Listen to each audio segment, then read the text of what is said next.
How to fix GIF not working on Instagram. Let's get started. Firstly, you want to check your internet connection, so launch settings.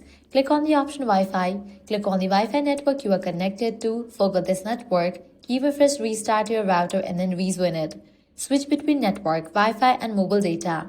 Then enable for the option airplane mode, wait for a few minutes and then disable it. This might fix your issue. Next up, update your Instagram app. So launch your Play Store or App Store, then search for the app Instagram. Once app appears, if you find the option of update, just click on it and update the app to its latest version. Then you can launch it and check if GIFs are working or not.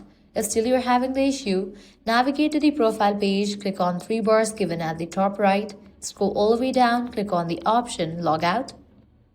Click on Logout, wait for a few minutes and again log in back. This helps reset minor glitches linked to session cache.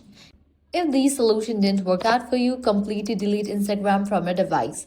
For that, press and hold on the Instagram app, click on Remove App, click on Delete App, click on Delete. Then launch your App Store or Play Store, search for the app Instagram and install it. If none of these solutions work, switch to a different account or try another device. If GIF work elsewhere, your account or device is the problem, not Instagram globally. In rare cases, GIFs may be restricted or filtered by reason. Use a VPN to test if you can access GIFs from another country like United States or United Kingdom. So these are some solutions for fixing GIF not working on Instagram. If this guide helped you out, don't forget to like, share and subscribe.